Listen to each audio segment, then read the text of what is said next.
지난주에 사두개인들이 부활이 없다라고 주장하기 위해서 예수님께 시험하여 질문하는 것을 보았습니다. 예수님께서는 너희가 그렇게 믿는 모세오경에도 부활이 있음을 말씀하고 있다라는 것을 설명하시고, 또 너희가 하나님의 능력을 알지 못해서 천국을 오해한다라는 것을 설명하셨습니다. 사두개인들을 대답할 수 없게 만드셨습니다. 무리들도 예수님의 가르침에 놀랐습니다. 이제 바리새인이 예수님을 시험하여 자신의 지식을 드러내고 예수님을 사람들 앞에서 묵사발을 만들기 원해서 이제 질문합니다. 악의를 가지고 질문하는 것이지요. 선생님, 율법 중에서 어느 계명이 크니이까? 이 질문은 새로운 질문이 아닙니다. 율법사들은 이 질문을 가지고 100여 년을 이미 토론하고 있었습니다. 율법은 613개의 명령들을 가지고 있습니다. 그 중에 하라는 긍정적인 명령이 248개이고 하지 말라는 부정적인 명령이 365개입니다. 그런데 이 명령들을 다 지킬 수가 없으니까 이 바리새인들, 율법학자들이 어느 것이 더 중요하고 어느 것이 덜 중요한 것인가를 나누는 작업들을 하고 있었습니다. 물론 많은 의견 충돌이 있었겠지요. 그래서 이 본문의 표현대로 큰 계명과 작은 계명들을 나누기 시작한 것입니다. 그래서 바리새인들은 큰 계명을 위해서는 하찮은 계명들은 지키지 않아도 된다라고 말했습니다. 유대인들이 하는 일들을 보고 예수님께서 한 번은 너희가 고르반이라고 말하기만 하면 하지 않아도 된다.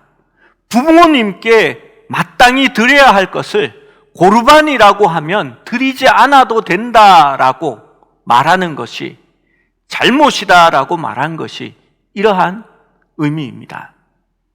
하나님께 드려야 할 것이기 때문에 부모님께는 바치지 않아도 된다. 무슨 말이냐 하면요, 하나님께 드리는 것이 더 큰 계명이기 때문에 부모님에게 하는 그것은 작은 것이기 때문에 지키지 않아도 된다라고 말한 것입니다. 그래서 바리새인들은 율법의 중요한 것과 덜 중요한 것들을 나누기 시작한 것입니다. 가끔씩은 이야기가 서로 충돌되는 것처럼 느낄 때가 있습니다. 율법들 말이죠. 한 집사님이 기차를 타서 앉았는데 앞좌석에 중년의 한 사람이 자리에 앉더니 기도를 하는 겁니다. 열차에 앉아서 기도할 정도면 꽤 신앙이 좋아 보이잖아요. 그래서 이 집사님이 이렇게 반가워서 그분이 기도를 마치자 물었습니다. 혹시 교회에 다니세요? 그러자 그 사람이 나는 어느 큰 교회의 바로 장로입니다 하면서 인사를 하고 자기 소개를 했습니다. 너무나 반가웠습니다. 그런데 한참을 가다가 이 장로님이 가방에서 부스럭부스럭 거리더니 달걀 삶은 것을 꺼내어서 까먹기 시작하는 겁니다. 옆에서 이 집사님이 너무 맛있게 보여서 이렇게 말했습니다. 주님이 내 이웃을 내 몸과 같이 사랑하라 말씀하셨는데 그 계란이 참 맛있어 보이네요 라고 했습니다. 그랬더니 그 장로님이 주님께서는 내 이웃의 것을 탐내지 말라라고 말씀하셨지요 라고 대답했습니다. 여러분, 어느 계명이 더 중요할까요? 가끔씩 동문서답의 이야기들을 합니다. 옛날에 목사님 사택이 교회 옆에 이렇게 따로 지어져 있을 때가 많았습니다. 목사님 사택의 마당에 과일 나무가 있었는데 주일학교 아이들이 매일 와서 그것을 따먹는 겁니다. 근데 익기도 전에 따먹으니까 사모님이 한날은 아이들에게 화가 나서 말했습니다. 예수님이 도둑들에게 뭐라고 하셨는지 너희가 아니? 라고 물으니까 이 아이가 참 잘 배웠습니다. 이렇게 얘기했습니다. 물론이죠. 오늘 내가 나와 함께 낙원에 있으리라 라고 말씀하셨습니다. 라고 대답했습니다. 여러분, 그런데 성경 말씀은 조금 더 다르게 얘기합니다. 야고보서 2장 10절에서 11절을 보면요, 이렇게 말씀합니다. 누구든지 온 율법을 지키다가 그 하나를 범하면 모두 범한 자가 되나니 간음하지 말라 하시니가 또한 살인하지 말라 하셨은즉 내가 비록 간음하지 아니하여도 살인하면 율법을 범한 자가 되느니라. 여러분, 율법이라는 것은요, 다 지키지 않으면 전부를 범한 것이 되는 겁니다. 그래서 율법으로는 의롭다함을 얻을 자가 없습니다. 율법은 살리는 것이 아니고 정죄하고 죄를 들추어내는 역할을 합니다. 그런데 복음은 살리는 역할을 합니다. 예수님께 끌려온, 간음하다가 현장에서 들켜서 끌려온 여인이 있었습니다. 사람들은 율법으로 그 여인을 정죄하기 원했습니다. 율법으로는 그 여인은 돌에 맞아 죽음이 마땅했습니다. 그런데 예수님은 율법을 그렇게 보시지 않았습니다.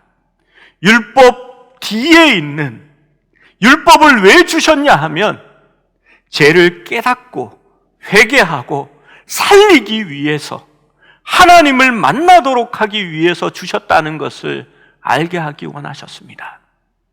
그래서 예수님은 그들에게 말했습니다. 너희 중에 죄 없는 자가 먼저 돌로 치라 라고 말입니다. 사람들은 먼저 돌로 칠 수가 없었습니다. 누구도 율법에 의하면 완전하지 않았기 때문입니다. 여러분, 계명은 하나님의 뜻대로라면 살리기 위하여 주신 것이지 죽이기 위하여 주신 것은 아닙니다. 그래서 예수님이 그 여인에게 말합니다. 나도 너를 정죄하지 아니하노니 다시는 죄를 범하지 말라라고 말입니다. 여러분, 예수님께서는 이 율법의 중하고 덜 중요한 것을 가리지 않았습니다. 한간에 유행했던 말이 있지요. 무엇이 중한디? 그런데 율법은 그렇게 나뉘는 것이 아니었습니다. 예수님께서 대답하셨습니다. 37절에서 39절까지의 말씀입니다. 함께 읽어봅니다. 시작. 예수께서 이르시되 내 마음을 다하고 목숨을 다하고 뜻을 다하여 주 너의 하나님을 사랑하라 하셨으니 이것이 크고 첫째 되는 계명이요 둘째도 그와 같으니 내 이웃을 내 자신같이 사랑하라 하셨으니. 아멘. 예수님께서는 말씀하십니다. 첫 번째 크고 중요한 계명이 있는데 내 마음을 다하고 목숨을 다하고 뜻을 다하여 너의 하나님을 사랑하라. 이것이 크다라고 말합니다. 그런데 또한 이렇게 말씀합니다. 둘째도 그와 같으니, 두 번째가 아니라 두 번째 말씀도, 계명도 첫 번째와 같이 중한 말씀인데 내 이웃을 내 자신같이 사랑하라 라고 말씀합니다. 첫 번째 말씀은 신명기 6장 4절에서 9절까지의 말씀입니다. 제가 읽어보겠습니다. 이스라엘아 들으라.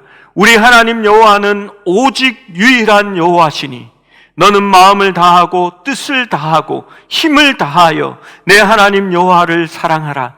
오늘 내가 내게 명하는 이 말씀을 너는 마음에 새기고 내 자녀에게 부지런히 가르치며 집에 앉았을 때에든지 길을 갈 때에든지 누워 있을 때에든지 일어날 때에든지 이 말씀을 강론할 것이며 너는 또 그것을 손목에 메어 기호를 삼으며 내 미간에 붙여 표를 삼고 또 내 집 문설주와 바깥문에 기록할지니라 라고 말씀합니다. 여러분, 정말 중요한 것이 있다면 잊지 말아야 합니다. 제가 저희 집 아들의 수학 성적이 갈수록 나빠져서 매일 10문제씩 풀어서 아빠한테 가져와서 검사 맡아라고 했습니다. 제가 그런데 잘 잃어버리거든요. 그래서 어떻게 했냐면 제 책상 앞에 포스트잇을 하나 딱 붙였습니다. 아들 10문제 맨날 검사할 것. 그것을 볼 때마다 야, 숙제 가져와. 그렇게 이야기합니다. 여러분, 제가 이번 주 로또 1등 번호를 지금 가르쳐 드리겠습니다. 여러분, 어떤 마음이 드십니까? 목사님, 잠깐! 메모지 가져올게요. 조금만 기다리세요. 라고 하지 않겠습니까? 메모지가 없으면 일단 손에라도 빨리 받아 적어야 되겠지요. 손이 없으면 스마트폰에 메모장이라도 꺼내서 그것을 적을 겁니다. 진짜 번호 불러드리는 거 아닙니다. 잊어버리면 안 되니까 마음에 새기고 손목에 메어 기호를 삼고 미간에 붙여 표를 삼고 알림 설정을 하고 집의 문설주와 바깥문에 기록하는 겁니다. 그리고 그것을 주야로 가르치라는 겁니다. 얼마나 중요한 말씀이기에 하나님께서 그렇게 말씀하셨을까요? 그 말씀이 내 마음을 다하고 목숨을 다하고 뜻을 다하여 주 너의 하나님을 사랑하라 라는 말씀입니다. 여러분, 언제나 어디서나 온 마음을 다하여 하나님을 사랑하는 게 중요하다는 겁니다. 그래서 그것을 마음에 새기고 기록하여 자녀들에게 주야로 가르치라고 말합니다. 집에 앉았을 때에든지 길을 갈 때에든지 누웠을 때에든지 일어날 때에든지 이 말씀을 가르치라는 겁니다. 모든 행동, 모든 자세, 모든 시간에 따라서 그것을 잊지 말고 기억하라는 겁니다. 그러니까 한 목사님이 빠진 게 있습니다. 물구나무 섰을 때는 안 해도 될 것 같습니다 라고 농담으로 말씀하셨습니다. 물구나무 섰을 때는 봐드리겠습니다. 여러분, 그 정도로 중요한 말씀이라는 겁니다. 여러분, 그리스도인의 삶은 하나님을 사랑하는 삶입니다. 우리가 행하는 어떠한 일도 모두 다 진정으로 하나님을 사랑하기 때문에 하는 일들이 되어야 하는 것입니다. 그렇지 않으면 그 모든 것이 형식이요, 껍데기요, 외식일 따름입니다. 여러분, 하나님은 마음을 열고 심장으로 사랑하기를 원하시는 겁니다. 아이가 제게 묻습니다. 아빠는 왜 엄마랑 결혼했어? 이 자식이 엄마가 없을 때 물어야지 눈치가 없게. 제가 순간 당황했습니다. 그런데 저는 진실만을 얘기합니다. 아빠가 왜 결혼한지 알아? 눈에 콩꺼풀 씌었지. 그래서 결혼했어 라고 대답했습니다. 여러분, 그때는 정말 다 좋아 보였습니다. 그게 사랑이라는 것의 힘이거든요. 여러분, 아내가 그 얘기를 듣고는 조금 못마땅한 듯한 그런 표정을 지었습니다. 여러분, 정말 제 말이 정답이 맞습니다. 연애하는 남자가 내 여자친구는 집이 부자라서, 아니면 내 여자친구는 얼굴이 이쁘거든, 몸매가 죽이거든, 아니면 요리를 잘해서 그래서 결혼한다라고 하면 그게 진실된 사랑이라고 할 수 있을까요? 조건부입니다. 세워보는 겁니다. 돈은 없어질 때도 있습니다. 사업은 실패할 수도 있습니다. 불이 날 수도 있습니다. 여러분, 젊을 때 이쁜 것이 얼마나 갈 것 같습니까? 여러분, 결혼하고 3년 지나면 다 똑같아 보입니다. 여러분, 그것이 과연 사랑의 조건일까요? 아닙니다. 사랑은요, 덮어놓고 이뻐 보이는 겁니다. 진짜 사랑은 마음과 생각과 뜻을 다하여 사랑하기 때문에 사랑하는 것입니다. 하나님이 우리를 어떻게 사랑하셨습니까? 적당하게 시시하게 사랑한 것이 아닙니다. 하나님은 자신의 생명을 내어놓고 독생자를 주시기까지 사랑하셨습니다. 그분은 모든 것을 다하여, 마음을 다하고 성품을 다하고 힘을 다하여 생명을 다하여 우리를 사랑해 주신 것입니다. 결혼식장에 가면 가끔씩 민폐 하객들이 있습니다. 뭐가 민폐인지 아십니까? 신부보다 더 이뻐 보이려고 노력하는 것이 민폐입니다. 주인공이 드러나야지요. 그래서 남자들이 잘하는 말이 있지 않습니까? 아내들이 예식장을 가는데 이렇게 막 꾸미고 막 이쁘게 막 이 옷 저 옷을 입으면 우리가 옆에서 얘기합니다. 당신이 지금 시집 가는 줄 알아? 여러분, 그런데 민폐가 안 됩니다. 왠지 아십니까? 그날 신랑의 눈에는 오직 한 여자만 눈에 들어오기 때문입니다. 예식장에 어떤 사람이 와 있어도, 수백 명의 여자가 있어도 신랑으로 서 있는 그 청년의 눈에는 오직 한 사람만이 보입니다.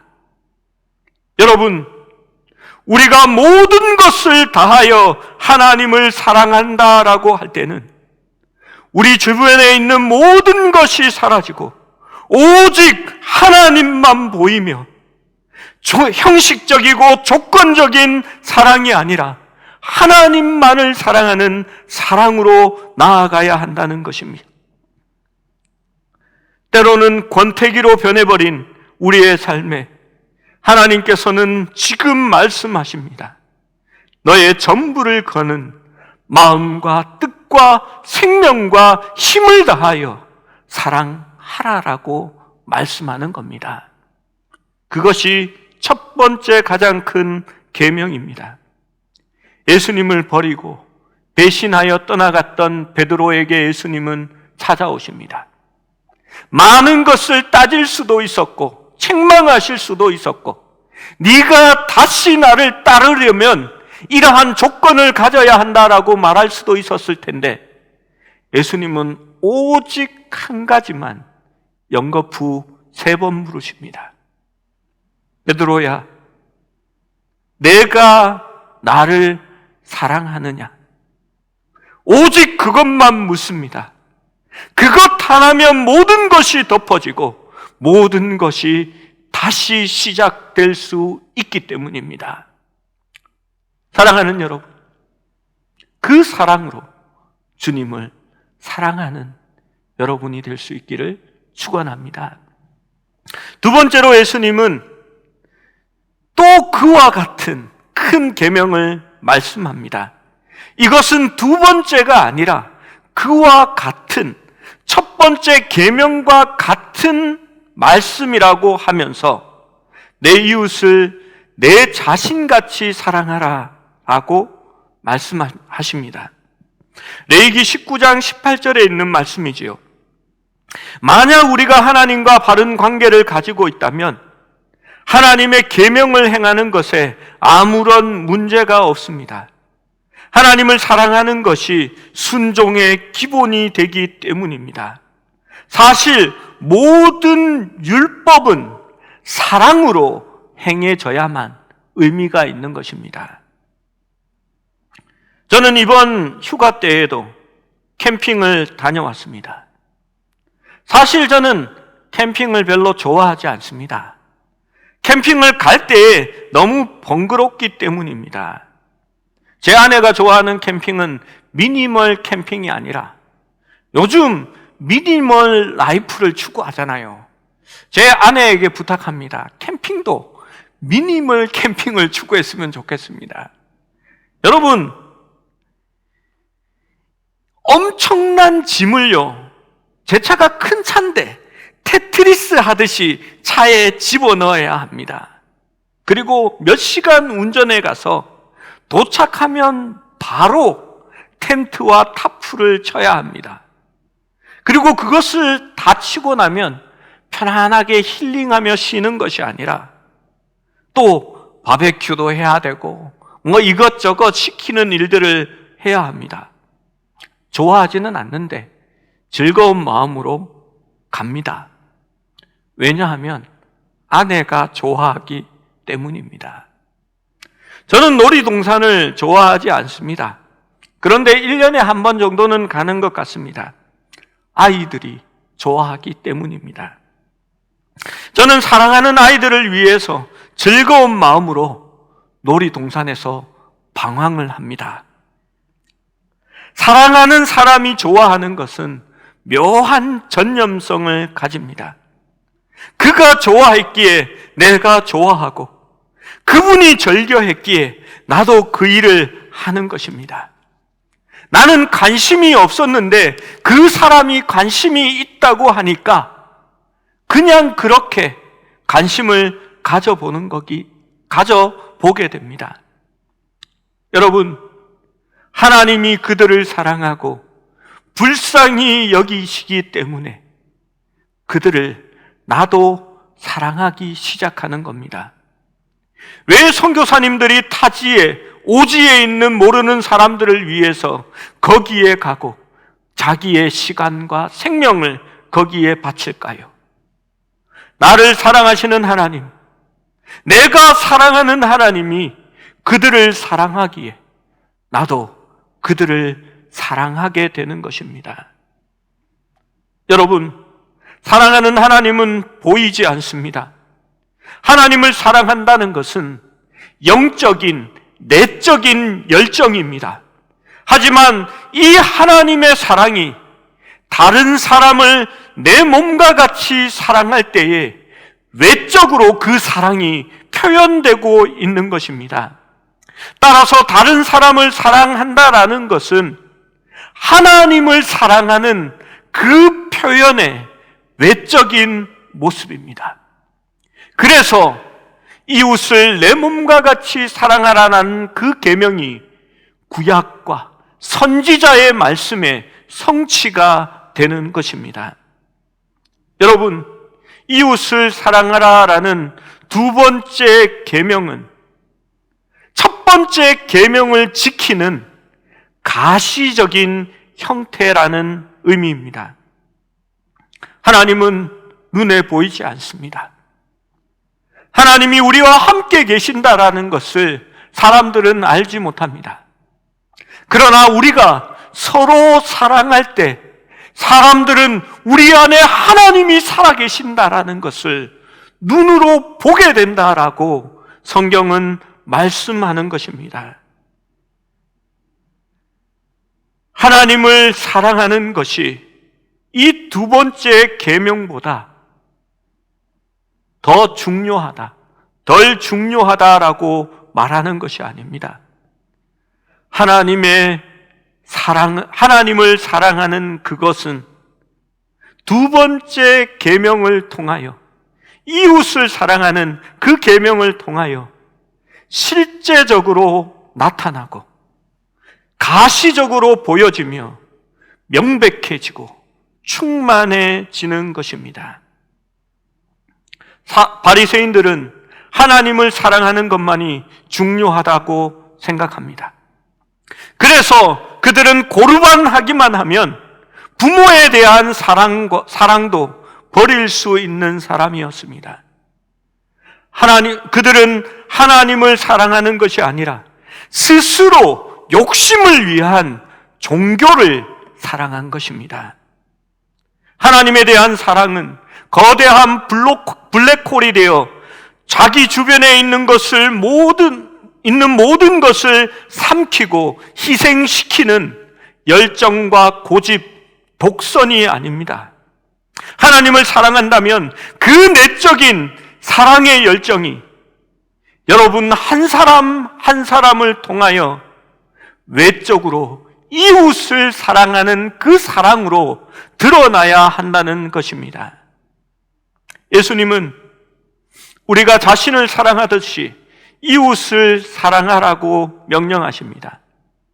내가 배고플 때 음식을 갈망하듯이 이웃에게 양식을 나누어 주라고 말하는 겁니다. 자신을 위해 멋진 옷을 갈망한다면 이웃들도 멋진 옷을 입을 수 있도록 그것을 갈망하라는 겁니다. 재난과 폭력으로 인하여 폭력으로부터 안전해지기를 원한다면 이웃들도 위로와 안전해질 수 있도록 노력하라는 겁니다. 자신을 위해 친구가 필요하다면 자신도 이웃들에게 진정한 친구가 되어줄 수 있어야 한다라는 것을 말하는 겁니다. 내 삶이 중요하고 소중하다면 나의 이웃들의 삶도 중요하고 소중하다라는 것을 알아야 한다는 것입니다. 내가 앞서 나가고 좋은 성적을 내기를 원한다면 나의 동료들과 나의 이웃들도 좋은 성적을 내고 탁월한 삶을 살아갈 수 있도록 도와주라는 겁니다. 여러분, 사람들이 원하는 것, 내가 원하는 것, 그 모든 것들을 하나님의 사랑 때문에 그렇게 할 수 있어야 된다라고 말합니다. 그래서 로마서 13장 8절에서 10절은 이렇게 말합니다. 함께 읽어봅니다. 시작. 피차 사랑의 빛 외에는 아무에게든지 아무 빛도 지지 말라. 남을 사랑하는 자는 율법을 다 이루었느니라. 간음하지 말라, 살인하지 말라, 도둑질하지 말라, 탐내지 말라 한 것과 그 외에 다른 계명이 있을지라도 내 이웃을 내 자신과 같이 사랑하라 하신 그 말씀 가운데 다 들었느니라. 사랑은 이웃에게 악을 행하지 아니하나니 이러므로 사랑은 율법의 안성이니라. 아멘. 여러분, 율법은 자기의 이익을 구하지 않습니다. 사랑은 자기의 이익을 구하지 않습니다. 저는 학교를 한 번도 결석한 적이 없습니다. 주일도 한 번도 빠져본 일이 없습니다. 어떻게 보면 가장 율법적인 삶을 살았다라고 말할 수 있는지도 모릅니다. 저는 군대에서도 주일날 교회에 가지 말라는 인사계의 말에 반항했다가 교회 가겠다고 했다가 얼마나 많이 맞았는지 모릅니다. 그래도 교회 가겠다고 했습니다. 그래서 저희 아버지가 개가 됐다가 소가 됐다가 하는 그런 이야기를 들었습니다. 교회에 가면 부대에서 쫓아낸다고 했습니다. 그래도 교회 갔습니다. 그리고 전 출자 명단에 제 이름이 적혀졌습니다. 그래도 후회하지 않았습니다. 그런데 지금은 예배할 수 없는, 물론 여러분은 지금 예배하고 있는 겁니다. 그 자리에서 예배하고 있습니다. 그런데 모일 수 없는 그런 상황이 되고 말았습니다. 저도 예배는 내 생명보다 귀중하다라고 고백합니다. 그런데 우리가 생각해 보아야 할 것이 있습니다. 우리가 하나님을 사랑하면 우리는 이웃을 사랑할 것이고, 만약 우리가 우리의 이웃을 사랑하면 우리는 이웃에게 해가 되는 어떠한 일도 행하지 않을 것입니다. 그런데 교회는 그것들에 있어서 실패했습니다. 처음과 지금은 분명 다른 상황 속에 있습니다. 교회가 전염병을 퍼뜨리는 곳이라는 오명을 벗어야 하지 않겠습니까? 온전한 예배를 모여서 드리기를 원한다면 여러분은 사람들이 모이는 어떤 시위나 집회, 남의 이상한 교회에 들락거리지 말아야 합니다. 사회적 거리두기를 지키십시오. 그래야 교회의 모임이 안전해지고 교회의 모임을 통하여 이웃에 해를 끼치지 않는 그러한 일이 될 것입니다. 여러분, 온전한 예배를 드리기 원한다면 적어도 믿는 사람으로서 나의 가족들에게, 나의 사랑하는 이에게 전염시키지 않기를 원한다면 여러분의 생활을 구속하십시오. 자제하십시오. 여러분, 지금 이겨내지 못하면 곧 추석이 다가옵니다. 온 민족이 움직일 것입니다. 그러면 다시 한 번 더 전염병이 퍼져나갈 것입니다. 여러분, 예배가 중요합니다. 하나님을 사랑하기 때문에 중요한 겁니다. 제 목숨보다도 중요하다고 생각합니다. 그런데 그것과 동시에 이웃을 사랑하는 것도 중요한 일입니다. 그러기에 우리가 두 가지를 다 놓쳐서는 안 됩니다. 여러분, 하나님을 진정으로 믿는 사람이라면 이 시국에 우리가 해야 할 일이 무엇인지 알아야 합니다. 모여서 어떤 일을 도모하지 마시고 묵묵히 자신의 자리에서 하나님 앞에 기도하십시오.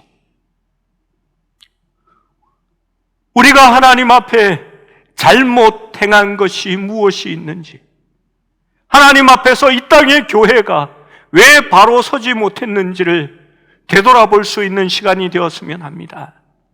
성경은 말합니다. 의인 10명이 없어서 그 도시가 멸망했다라고. 구약 성경은 말합니다. 내 이름으로 일컫는 내 백성이 겸비하여 기도하면 그 땅을 고쳐주겠다라고 말씀하셨습니다. 이제 교회가 해야 할 일은 바로 그러한 일이라 생각합니다. 고린도전서 13장 1절에서 3절 말씀은 우리에게 분명히 말합니다. 말씀을 함께 읽어보겠습니다. 시작. 내가 사람의 방언과 천사의 말을 할지라도 사랑이 없으면 소리나는 구리와 울리는 꽹과리가 되고, 내가 예언하는 능력이 있어 모든 비밀과 모든 지식을 알고 또 산을 옮길 만한 모든 믿음이 있을지라도 사랑이 없으면 내가 아무것도 아니요, 내가 내게 있는 모든 것으로 구제하고 내 몸을 불사르게 내어준다 할지라도 사랑이 없으면 내게 아무 유익이 없느니라. 아멘. 여러분, 우리 하나님은 진짜 사랑꾼이십니다. 아니, 그분은 사랑 그 자체입니다. 그리고 진정으로 우리를 사랑하셨고 우리에게 진정한 사랑을 원하십니다. 여러분이 행하는 모든 일들과 여러분의 말, 여러분의 신앙의 일들이 하나님을 사랑하기 때문에 나타나는 증거가 되기를 원합니다. 하나님을 진정으로 사랑하신다면 그 사랑이 내 이웃을 사랑하는 것으로 나타나야 함을 믿으시기 바랍니다. 그리고 그러한 사랑의 모습으로 하나님이 살아계시라는 것을 증거할 수 있는 한국교회, 우리 교회, 여러분 자신들이 될 수 있기를 주님의 이름으로 축원합니다.